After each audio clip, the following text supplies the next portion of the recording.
On va voir dans cette partie grand 4, bilan d'énergie, les conséquences au niveau énergie que peuvent avoir une réaction de fission ou de fusion nucléaire.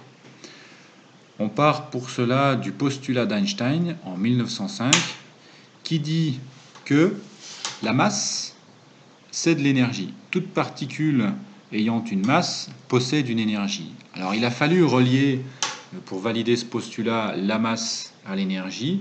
C'est ce que fait la fameuse formule E égale mc2. L'énergie en joules est en fait la masse du système en kilogrammes fois C2, c'est-à-dire la célérité de la lumière dans le vide, au carré. Partant de ce postulat, ensuite, on va faire deux changements d'échelle et introduire deux nouvelles unités. Tout d'abord, l'électron-volt.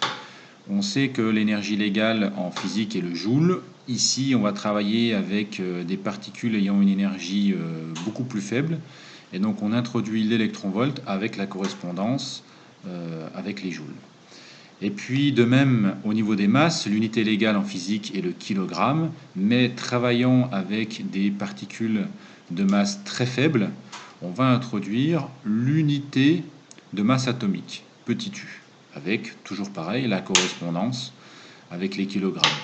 Les deux correspondances électron-volt-joule, unité de masse atomique, kilogramme, ne sont pas à connaître, elles seront systématiquement données dans les exercices. Revenons à nos problèmes d'énergie. Si on revient sur l'exemple d'une réaction, par exemple la réaction de fission de l'uranium-235 par un neutron. Dans une réaction chimique classique, on sait que la masse de tous les produits formés est strictement égale à la masse de tous les réactifs de départ. Ici, c'est un petit peu différent. Dans une réaction de type nucléaire, si on additionne la masse du strontium 94 plus la masse du xénon 140 plus 2 fois la masse d'un neutron, on s'aperçoit qu'on obtient une masse inférieure à la masse d'un noyau d'uranium-235 plus la masse d'un neutron. Entre les réactifs et les produits, il y a donc une perte de masse, un défaut de masse. Or, si on revient à la loi énoncée par Einstein, E égale mc2, une perte de masse est égale à une perte d'énergie. Le système aurait donc perdu de l'énergie, donc libéré de l'énergie au milieu extérieur. Conclusion, quand on réalise une réaction par exemple de fission, de la masse est perdue au cours de cette fission, et donc de l'énergie, si on multiplie cette masse perdue par C au carré, de l'énergie est libérée au milieu extérieur.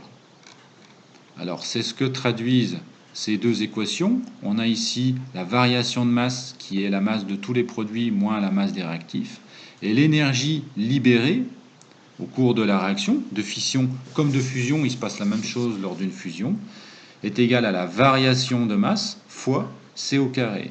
Tout ça en valeur absolue puisque l'énergie libérée au milieu extérieur est bien positive, or la variation de masse, elle, est négative. On est donc obligé de mettre des valeurs absolues ici autour de la variation de masse pour avoir au final une énergie libérée qui soit positive.